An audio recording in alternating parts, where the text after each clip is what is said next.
All right, people. Coming to you live. Maybe not live when I record this and put it up on YouTube, but coming to you live from Ohio at the moment. The outside temperature, let's check it. About 18 degrees. Yeah, so it's cold. I hope you're warm wherever you're at. I got a pretty good view here going of the truck stop I'm at. That guy's moving, so it's even better view. But anyway, they come and go, and they pretty much park, creatively. It's called creative parking when there's no parking spots, but they're parking creatively just because they're scared to put it in an actual parking spot. I'm having a hot dog here. Got one left.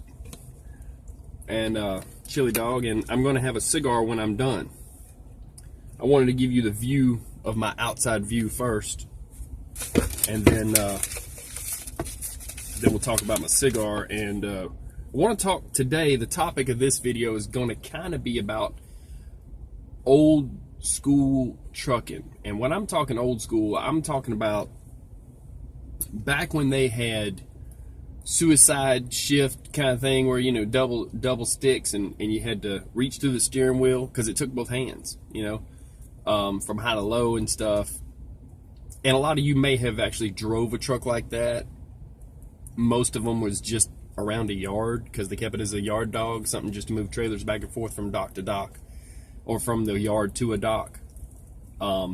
So they kept those old trucks, and people do have some experience shifting them. I know some guys that actually run them. But I have a friend of mine, okay, and he's 80 years old, and he's been nice enough to be willing to share some of his knowledge. And I was going to give him a call. I don't know if I'll be able to get him today because, like I said, he's he's a busy person, and like I said, he's 80 years old. I mean, I don't know what his schedule would be from day to day. I called him yesterday and didn't really have time to set up a video, but I talked to him for a little bit. And then, so anyways, the thing is, back when they had, for registration, they had a bingo card. It was a card with all kinds of stamps all over it, stickers all over it that you would get from the state. And it was go on your card for your truck, and you'd hit on that bingo card. It showed all the states. If you didn't pay for all the states, you didn't run in them. Now we have IFTA, and they pay tax in at one time, and it goes to all the different states individually, which however many miles you run in them. And Colorado still, is running something a little bit different, but they're still using IFTA. But they're keeping track of you where you've been. I talked about that. That's the only place you won't even have a sticker on there. So use a magnet. Well, used to be that there were laws. Some of them are still on the books that you may not be aware of. There was a state, I think it was Wyoming, that you used to pay for, you had to buy a tag, a license plate. Like you had your license plate, and you had a couple other ones too, but you had a tag that you rented while you were in the state. I want to say it was Wyoming. And they would wait, here's the thing, if you would go in there in the daytime and stop there at the scale house at the state line, rent the tag or buy the tag or whatever, put it out front of your truck, and then drive through the state, and then when you got to the other end of the line, you would hand that tag over. So they knew where you went from where to where. Okay? It was kind of crazy, but they did it. The trick was, a lot of guys were like, well, I want to be honest, and I'm going to stop here the night before instead of run through over here overnight. I'm going to park and sleep in their scale house. And in the morning, I'm going to wake up fresh. I'm going to go in there and buy that tag, and then I'll be good. Well, let me tell you what they did. They would say, okay, so you came in here, you was in here last night. We're going to sell you the tag, but we're also going to write you a ticket for being in our state overnight without having paid for that tag. That's kind of dirty, but are you with me? There was some scams going on in trucking, okay, where they were getting revenue where they probably shouldn't have, okay? There was a law where you had to have boots in a certain state, kind of like cowboy boots. They had to be so tall, and they pushed that law, and what they would do is if you went into the scale house and you didn't have boots on, they would write you a ticket for not having boots. Then they would direct you to this person who's nice enough to hang out at the scale house all day that will drive and go pick you up a pair of boots. I don't know if they took you to the boots, but I know they would go get you a pair and sell them to you. And then you paid the ticket for not having boots on, and then you'd go on your way. That's a kind of crazy one. Here's another one for you. There was a law that still may be on the books, and you know, some of us still do this, and I do this, is you kept 2 extra sheets. They would say 2 white sheets, okay? Anything is better than nothing. So that if you caused an accident in your truck, yeah, it's working. Yeah, you're welcome, driver. If you had, I keep my radio on in case there's snow cover on the signs and somebody's like, hey, where's that truck stop? You know, I'll holler at them. I'll help them out. I keep it low. So, drivers helping drivers. So anyway, you know, you would keep sheets in case if you in a truck, if you caused an accident or was involved in an accident and someone died, there was a fatality in the wreck, you would keep 2 white sheets at least. Some people kept 4 because they knew that it might be a wreck so bad that 4 people might die. It was to cover up the people who had died in the accident. Okay? Nowadays, so if you ever see a truck driver, there's certain companies that I know are all owner operators, certain companies you'll find that are more likely to do this. Okay? That if you see them stop at the scene of an accident and hand something out in a package to a state patrolman, it's likely to be 2 white sheets or maybe 4 white sheets to cover up the bodies while they're waiting on the ambulance and that kind of stuff. You know what I'm saying? Even if they're still in their car, usually they'll be in the median right there, you know, and the sheets on them. So drivers help, you know, officers in that way. So that's an old law that, like I said, is still technically on the books. People don't know about it. If you don't know about it, if you really just want to be super legal like me, you can get 2 white sheets and keep them in your truck. It's not a bad idea. It may be helpful at some point. Hopefully you never have to go through that, but there's accidents every day, backups every day. Most times it's the 4-wheelers out there, you know, not paying attention, doing whatever they're doing, and speeding is usually a factor, and then they wreck, and then, you know, you're stuck in a backup. So if you're close enough to the front, or if you see them coming by and you hear it's a fatality over the radio, then you can give them a couple white sheets and be helpful to the situation, you know. But they don't push that law so much anymore. You're not going to see people at the, you know, scale house going, hey, do you have your 2 white sheets? You know, it just doesn't happen. There's a lot of old laws like that. I wish each state had its own gimmick thing that they were trying to get people for money. Like I said, one was with the boots, one was with the tag. They all did the white sheet thing. All of them pushed that, and you'd get a ticket if you didn't have them.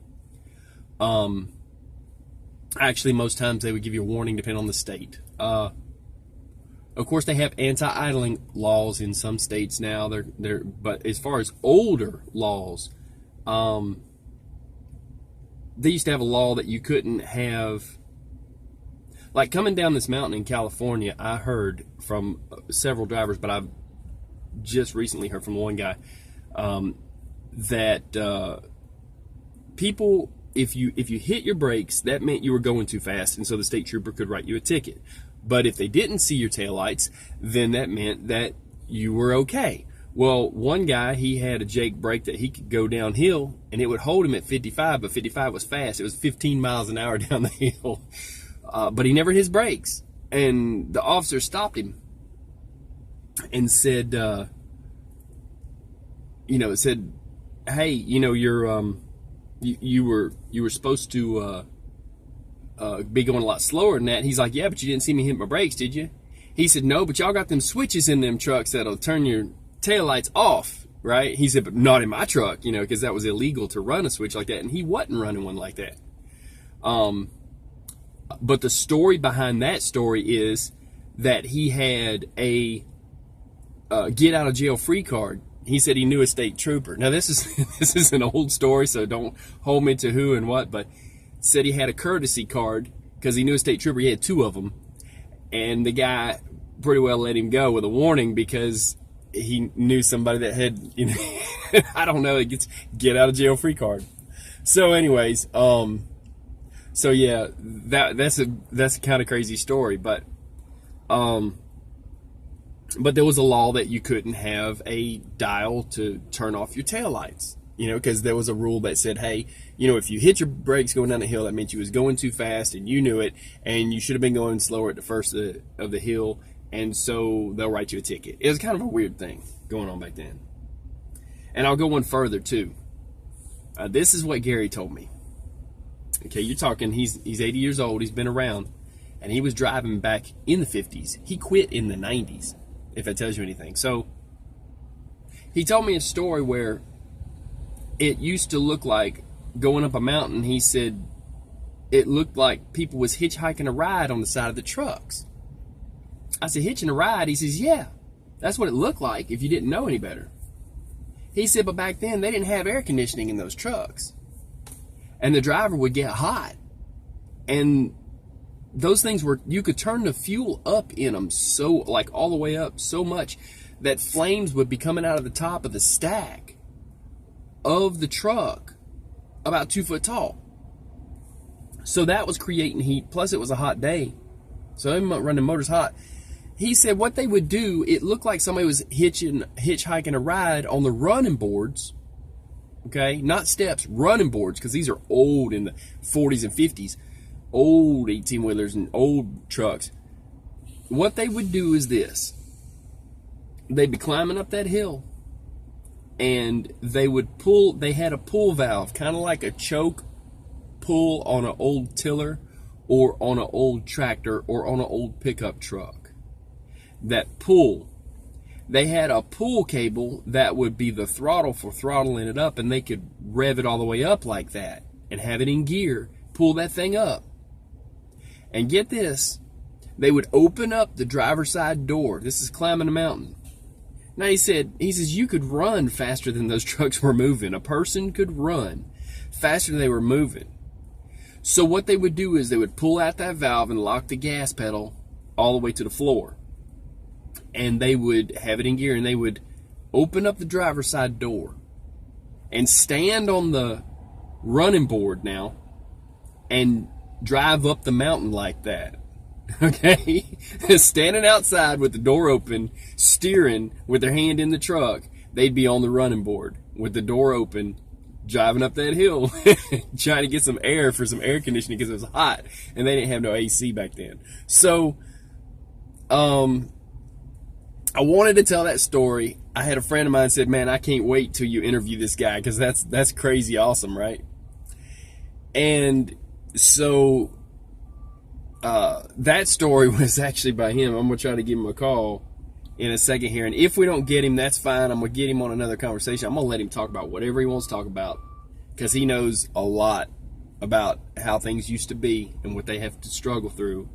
He told me they used to have bunkhouses out there in Arizona, in Las Vegas, Nevada. In Las Vegas, that he said there was a hook for you to hang up your pants, and he said britches, you could take your wallet out, he said, and you'd hide it under your bunk on the bed or something. He said, but really nobody would steal from you because it was all in the same bind. They was all in the same boat, and they were all working. So it wasn't that they were all broke or nothing. They made okay money, but they were. He said you might have 10 or 15 men in one bunkhouse. He said they was all asleep. He said you could go in there and take a shower. You could. I'm not sure if he said you can wash your clothes or what, but it was set up for them. a bunkhouse. And like I said, he said there'd be 10 or 15 guys in there in bunks sleeping. You know, nobody messing nobody. You know, they all got along. They, you know, that's what it was. So it was like that back then. And it was, you know, no power steering. Some of the trucks, you know, like, I mean, that's, you know, you got to understand they outlawed having bands on rims and stuff. And those guys, they were real truck drivers. That was real trucking. I've been even told a friend of mine, he said, yeah, man, that was back when it was real trucking. So I wanted to interview him and have him talk, and I'll just let him talk about whatever he wants to. But yeah, he told me quite a few stories like that they'd have bunkhouses out there. And he said nobody wanted to go over that mountain. You know, he says about 30, 40 miles out of Bakersfield, the Grapevine in California. And, you know, we got to talking, and I'm like, look, I'm gonna video you. So, the audio from a phone call with him. So I'll do what I can with that. But to bring y'all in case he doesn't answer, it's no big deal. What I got going on right now is I have a cigar. I've got, well, 3 of them to choose from.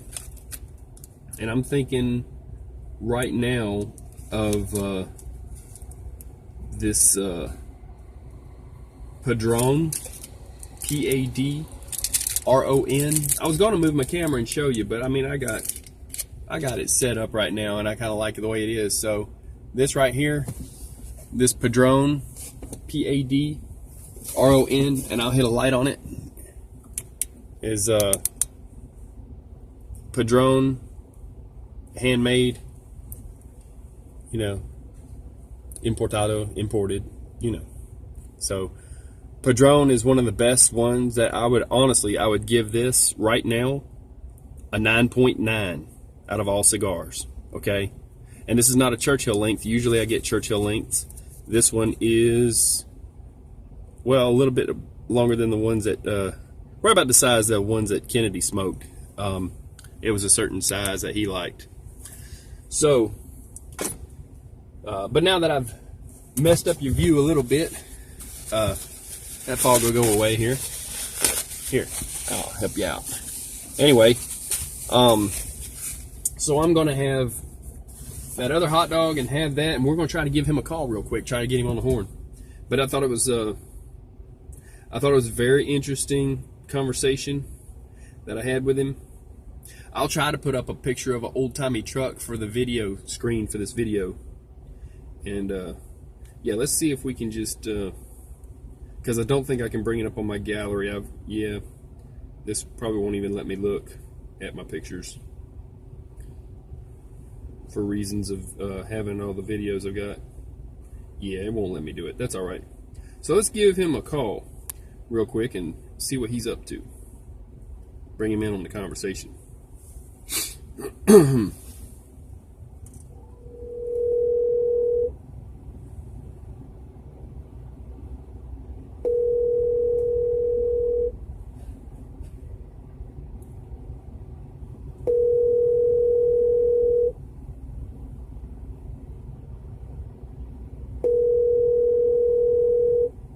Let's see what we got.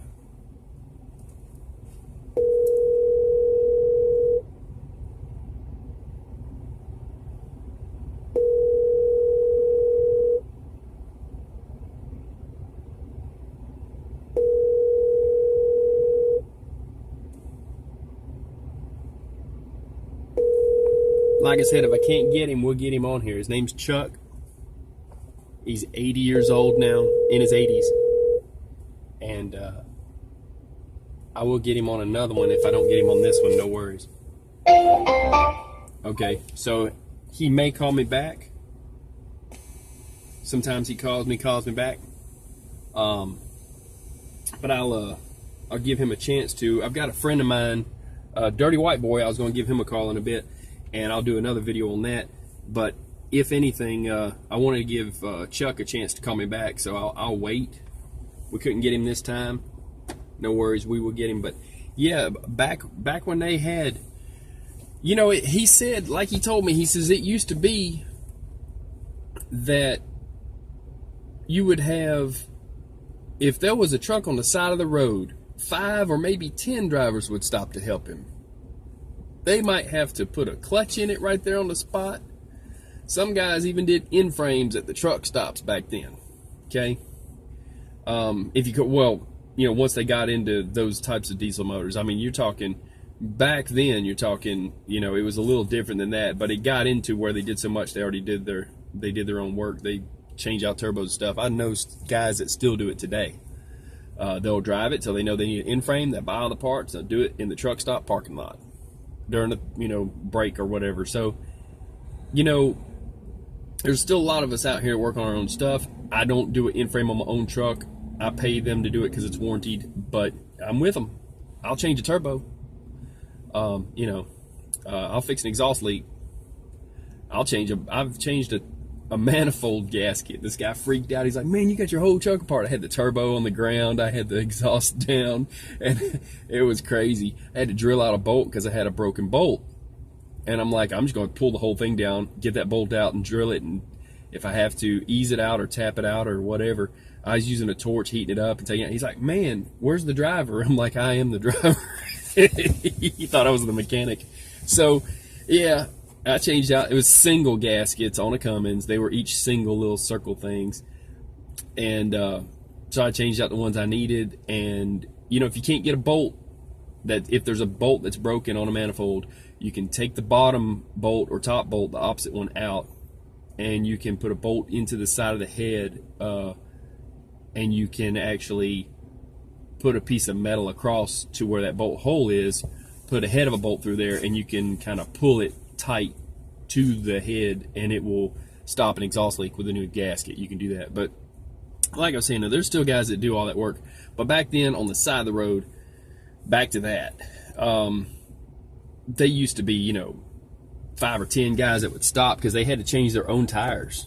A lot of you guys don't realize that before cell phones and before service trucks that would just come out everywhere and they were all crawling all over the place like ants now to work on your truck, now it's a lot different than before they had all those service trucks and all these other truck stops. They were fewer and far between, and drivers had to take the rim off, take the tire off the rim, change it. A lot of times they'd use lighter fluid. That's an old trick to get one seated back on the rim when it's on new tire, old rim, new tire on the rim to replace the old one, and you have to make it seat. And they didn't have, air tanks, all of them, driving around. They didn't have air tanks to bead blast it by pumping up an air tank, letting all the air into the rim. So they would put lighter fluid around the inside of the tire, then draw a line of the lighter fluid that was connected all the way out the outside of the tire, and they would throw a match on it. And as soon as it lights up, you have to kick it, and you have to have an air line to connect to it at the same time. I'll show somebody doing that at some point. I'll pay somebody to do one of mine that way, or I'll find somebody that's doing it like that anyway. Show you the old way of beating a tire onto a rim. And you gotta be prepared to put the fire out. It's kind of dangerous, but it just burns the oxygen inside of the tire, evacuates it, it sucks the rim out. It's like an explosion. So because it creates a vacuum in there, it'll unbeat itself if you don't add air by having the airline already hooked up to the valve stem. But anyways, so back then they had to do all their own work like that, and that's how they did it. And they'd have a big old long breaker bar to get the lug nuts off and stuff.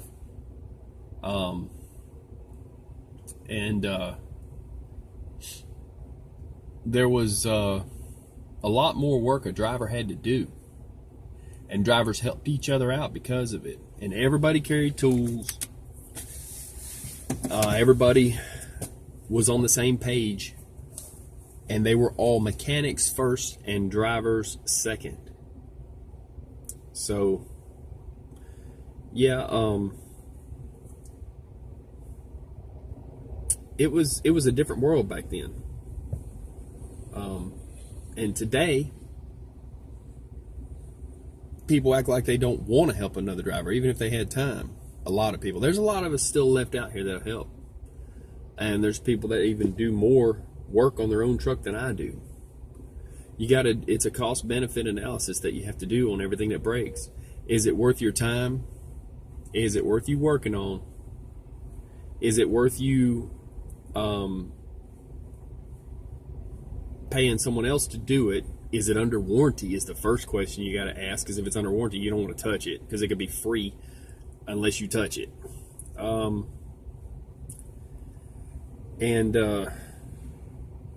Like I said, is it worth your time? Or can you fix it later? Or is it something, that if you buy the part here in this state, it's $500, or you go to a different state and it's $100 for that part? You got to call all the different, dealerships. Like if you got a Volvo, you got to call the different Volvos, the dealerships, or Freightliner. Call all the different Freightliners, and find out. The one in, Denver, Colorado might have cheaper. They had the cheapest windshields anywhere at one point because they were closer to a manufacturer or something. But it was good glass and it was rated right. It was the same as the other one, but just cheaper because they didn't have to pay to ship it all the way over to, South Carolina or New York. You're paying for the shipping charges and taxes. Oh man, you got to watch. I don't know which state's the highest in taxes, and I don't want to call no names to make nobody mad, but there's some states that got some high tax just from purchasing stuff. It's gotten so bad now where even when you go to Walmart, you want to watch how much you buy at one place, or just go to a different state and buy all your stuff there, because the sales tax in each state costs differently. And you might go to a state with a really high sales tax and spend about $15 or $20 just in sales tax at a Walmart that you could have saved just by going 5 more miles to the next state and stopping at that Walmart. So that's part of trucking, because we are captive to the state that we're in. And it's always good to check up on which states are better to do different things in. You might you might think that everybody inherently thinks their state is the best, and states arguably are different for people who don't drive a truck. But for people that drive a truck, if you're a driver, it's all going to be exactly the same. You're going to want to avoid the states that charge too much in fuel for the fuel tax.